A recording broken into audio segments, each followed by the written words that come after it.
আপনিও কি এমন অনুভব করেন যে সবাই আপনাকে নিয়ে হাসে, আপনাকে ছোট করে দেখে, সবাই যেন চালাক আর আপনি বোকা? এই অনুভূতি আপনার আত্মবিশ্বাসকে ভেঙে দিচ্ছে? আজকের এই ভিডিও সেই সকল মানুষের জন্য যারা সমাজের এই অদৃশ্য বিচারবোধের নিচে পিষ্ট হয়ে পড়েছেন। নমস্কার, আমি পবিত্র মণ্ডল, একজন প্রফেশনাল কাউন্সেলিং সাইকোলজিস্ট এবং প্রফেশনাল লাইফ কোচ। আমি আজ আমার এই ভিডিওতে আলোচনা করব কেন এই ভাবনা তৈরি হয় এবং কিভাবে তা থেকে মুক্তি পাওয়া যায়। তাহলে আসুন বেশি কথা না বলে আজকে আলোচনাটা শুরু করি। আমরা প্রথমে জানব কেন এই অনুভূতি তৈরি হয়। দেখুন, আমাদের সমাজে এক অদৃশ্য কম্পিটিশন চলছে। কীরকম কম্পিটিশন? না, কে বেশি স্মার্ট, কে কার থেকে বেশি চালাক, কে কাকে কিভাবে ঠকাতে পারে। এই ঠকানোটাই যেন একটা সফলতা চলে এসছে। অর্থাৎ নিজেকে সবার থেকে বেশি চালাক ভাবা, বেশি স্মার্ট ভাবা, স্মার্টনেস ভাব, এটাই যেন আজকের একটা ট্র্যাডিশন। যখন কেউ একটু সংবেদনশীল হয়, যখন কেউ একটু মন খোলা হয়, যখন কেউ একটু সরলভাবে কথা বলে, সবার সঙ্গে মেলামেশা করে, সবার সঙ্গে হেসে গল্প করে কথা বলতে ভালোবাসে, তখন সেই যেন সবার কাছে বোকা হয়ে যায়। তখন সবাই তাকে, তার এই যে সরলতা, তার এই যে সংবেদনশীলতা, তার এই যে মন খোলা ভাব, এটাকে সবাই তার দুর্বলতা মনে করে। তারা আসলে বুঝতেই চায় না এই সরলতাটা আসলে কোনো অপরাধ নয়, বরং এটা এক প্রকার মানসিক শক্তি। এই যে কথাটা, এই যে আপনি সরল, আপনি সহজ সরল বোকা, এই কথাটা শুনতে শুনতেই মনে হয় হ্যাঁ, সত্যিই আমি হয়তো বোকা আর বাকি সবাই চালাক। এই বিশ্বাস তখন আমাদের মনে আস্তে আস্তে জন্ম নেয়। আসলে এটা একটা ইনার ক্রিটিক তৈরি করে। নিজের ভেতরেই নিজেকে নিয়ে একটা অবিশ্বাস জন্ম নেয়। নিজের বিরুদ্ধে নিজেই কথা বলতে শুরু করে। এক ভয়ঙ্কর মানসিক অবস্থা। এর প্রভাব কি হয়? এর ফলে এই যে মনোভাব যখন আমাদের তৈরি হয়, এই মনোভাব থেকে আমাদের কী প্রভাব পড়তে পারে?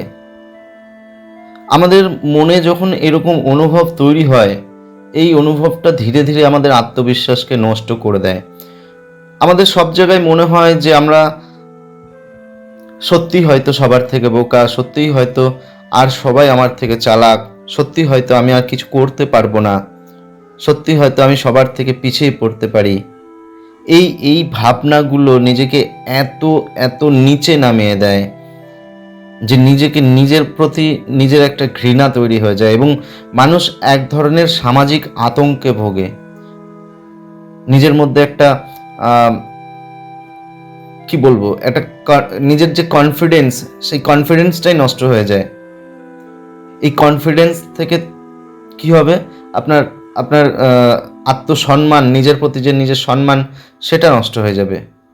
একসময় নিজের কাছে একেবারে মূল্যহীন মনে হবে কোনো দামই নাই, কোনো ভ্যালু নেই।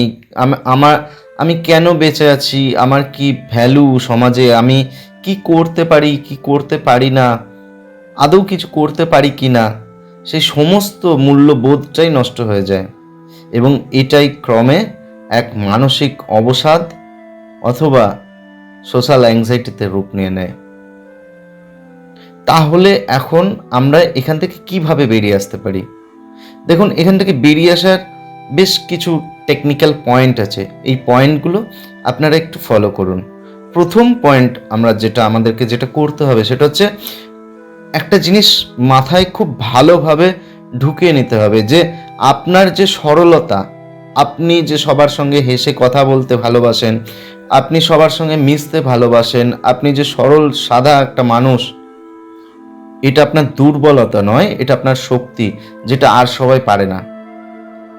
দেখবেন, আপনি খেয়াল করে, আপনি যতটা সবার সঙ্গে মিশতে পারেন, আপনার আশেপাশে যারা আপনাকে সবাই বোকা বলে, যারা আপনাকে সবাই যারা বলে নিজেদের চালাক বলে, আসলে তারা কিন্তু দেখবেন সবার সঙ্গে মিশতে পারে না। আপনি যতটা সহজে সবার সঙ্গে খাপ খাইয়ে নিতে পারেন, ততটা সহজে কিন্তু বাকি সবাই কিন্তু সবার সঙ্গে মিশতে পারে না। সুতরাং আপনাকে এটাকে একটাই জিনিস বুঝে নিতে হবে যে আসলে সরলতাটা আপনার শক্তি, এটা আপনার কোনো দুর্বলতা নয়। এটা আপনাকে মন থেকে মেনে নিতে হবে এবং এটা এটা বাস্তব, এটাই বাস্তব। আপনি সরল সহজ, এই জন্যে আপনি সবার সঙ্গে মিশতে পারেন। এবং আর সবাই কিন্তু যারা, এমনকি যারা আপনাকে বোকা বলে, তারাও কিন্তু আপনার সঙ্গে মেশে। তাহলে আসলে এটা আপনার শক্তি। সরল মানুষ আসলে আসলে অন্যের কষ্ট বুঝতে পারে। আপনি সহজ সরল বলে আপনি যতটা পরের দুঃখ বুঝতে পারেন বা অনুভব করতে পারেন, বাকিরা কিন্তু সেটা পারে না। তাই মনে রাখবেন, এটা আপনার শক্তি, এটা আপনার দুর্বলতা নয়। দ্বিতীয় বিষয় হচ্ছে যে আপনার যে নিজের মধ্যে যে কনফিডেন্সটা নষ্ট হচ্ছে, নিজের প্রতি নিজের যে বিশ্বাসটা নষ্ট হচ্ছে, নিজের সবসময় খারাপ দিকগুলো আপনি চোখে দেখতে পাচ্ছেন, দেখুন, ক্ষতি নেই। তার সাথে সাথে আপনি নিজের ভালো দিকগুলোকেও দেখুন, দেখার চেষ্টা করুন, বোঝার চেষ্টা করুন। একটা মানুষের মধ্যে সবসময় খারাপ কিছু থাকে না, ভালো কিছু তো আছে আপনার মধ্যে। সেই ভালোগুলোকে খুঁজে বের করুন, দরকার হলে আপনি ডায়েরিতে লিখে রাখুন। প্রতিদিন অন্তত 3টে করে আপনি যা ভালো কিছু করলেন, ভালো যে আপনার গুণগুলো আছে, যেগুলো আপনার মনে পড়ছে যে আমি এটা করতে পারি, আমি এই ভালো কাজটা করতে পারি, আমি এই মানুষের জন্য এই ভালো কাজটা করেছি, বা আজকে আমি এই জিনিসটা করেছি, এরকম অন্তত 3টে করে জিনিস বা 3টে করে নিজের ভালো গুণের কথা লিখে রাখুন, যেগুলো আপনি অন্যজনকে আপনি উপহার দিয়েছেন, নিজের আপনি অন্য কারোর জন্য কিছু করেছেন, সহানুভূতি হোক, আন্তরিকতার দিক থেকে হোক, যাই হোক, যেটাই করেছেন সেটা লিখে রাখুন। এইগুলো কিন্তু হীরের থেকেও মূল্যবান জিনিস, হীরের থেকেও মূল্যবান, এটা মাথায় রাখবেন। আপনি যে কারোর জন্য কিছু করতে পারছেন, বা আপনার মধ্যে যেটুকুনি ভালো যেগুলো আছে, আপনার মধ্যে সব কিন্তু খারাপ নেই। আমার তো মনে হয় আপনার মধ্যে খারাপ কিছু নেই, সবটাই ভালো। আপনি ভালোগুলোকে ফিল করুন, ভালোগুলোকে ফিল করুন এবং সেগুলোকে লিখে রাখুন। 3 নম্বর বিষয়, আপনাকে যারা অপমান করে, আপনার সম্পর্কে যারা খারাপ কথা বলে, আপনার জীবনে তাদের জন্য সেরকম খুব একটা বড় জায়গা রেখেন না। যারা অপমান করে তাদের আপনার জীবনে কোনো রকম মূল্য নেই। তাদেরকে এক কথায় অ্যাভয়েড করুন, তাদেরকে এড়িয়ে চলুন। সবাই কিন্তু আপনার বন্ধু নয়, সবাইকে খুশি রাখাটাও আপনার দায়িত্ব নয়। একটা মানুষ আপনি একা বাকি সবাইকে খুশি রাখতে পারবেন না। সুতরাং যারা আপনার প্রতি খুশি নয়, তাদেরকে এড়িয়ে চলুন। যারা আপনাকে নিয়ে খারাপ কথা বলে, আজে বাজে বলে আপনার পেছনে আড়ালে, তাদেরকে এড়িয়ে চলুন। 4 নম্বর বিষয়, নিজের আত্মসম্মান বাড়াতে, নিজের প্রতি নিজের যে কনফিডেন্স লেভেল, সেইটাকে যদি বাড়াতে চান, বা নিজের প্রতি নিজের সম্মানটাকে যদি বাড়াতে চান, তাহলে একটা সিদ্ধান্ত নিন। যে কোনো একটা কাজকে ছোট ছোট কয়েকটা অংশে ভেঙে নিন, এবং সেইগুলোতে নিজের সফলতা যখনই দেখবেন আসবে, তখনই দেখবেন নিজের উপর নিজের ভরসা বাড়তে থাকবে, নিজের প্রতি নিজের বিশ্বাস বাড়তে থাকবে। অর্থাৎ আপনার যে কাজ, আপনার যে টার্গেট, আপনার যে লক্ষ্য, সেই লক্ষ্যটাকে ছোট ছোট কয়েকটা অংশে ভেঙে নিন। এছাড়াও আমি যেটা সবাইকে বলে থাকি, যে যদি এরকম আত্মবিশ্বাস আপনার নষ্ট হচ্ছে, নিজের ওপর অবসাদ জন্ম নিচ্ছে, নিজের প্রতি কনফিডেন্সটা নষ্ট হয়ে যাচ্ছে, মনে করছেন এরকম, তাহলে কাউন্সেলিং করান।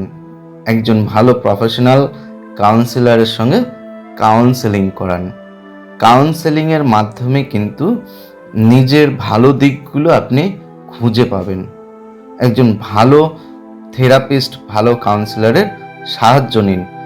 একজন মনোবিদ হোক বা সাইকিয়াট্রিক ডাক্তারবাবু হোক, যাই হোক, যিনি কাউন্সেলিং করান, তার সঙ্গে কথা বলুন, অথবা কোনো ভালো প্রফেশনাল কাউন্সিলরের সঙ্গে কথা বলুন।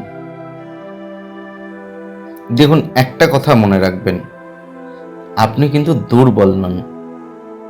আপনার অনুভবটাই এটা প্রমাণ করে দেয় আপনি জীবন্ত। আপনি অনুভব করছেন মানে আপনার শরীরে প্রাণ আছে। আপনি অনুভব করতে পারছেন মানে আপনি সংবেদনশীল এবং আপনি আপনি মানুষকে বিশ্বাস করেন, সেই জন্য আপনি মানবিক। সেই মানসিকতা নিয়েই কিন্তু আপনি একদিন নিজের শক্তি দিয়ে সবাইকে চমকে দিতে পারেন।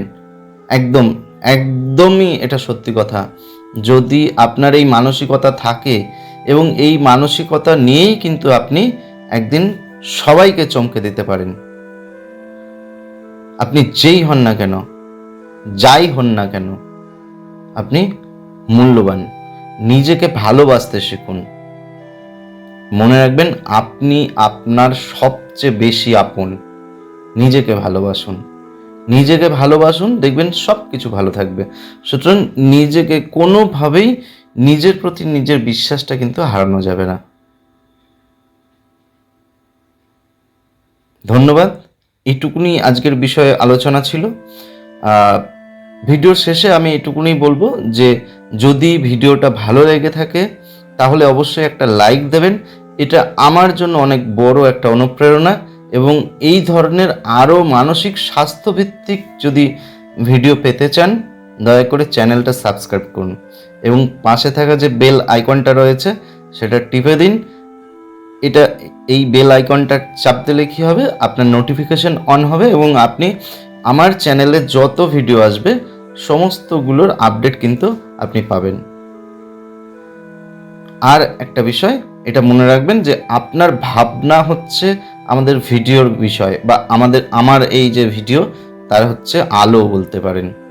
সুতরাং আপনার মনে কি কোনো রকম যদি বিশেষ কোনো দ্বন্দ্ব, প্রশ্ন বা অভিজ্ঞতা যদি থাকে, যেটা নিয়ে আপনি ভিডিও দেখতে চান বা জানতে চান, যদি আপনার মনে কোনো প্রশ্ন থাকে তাহলে আপনি কমেন্টে লিখে জানান। আমি অবশ্যই আপনার সেই বিষয় নিয়ে আমি ভিডিও আনব।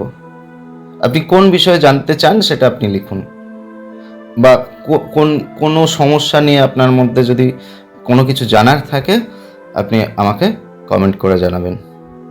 ধন্যবাদ। মনন মানসিক স্বাস্থ্যের কথা বলে, মন ছুঁয়ে যাওয়ার কথা বলে।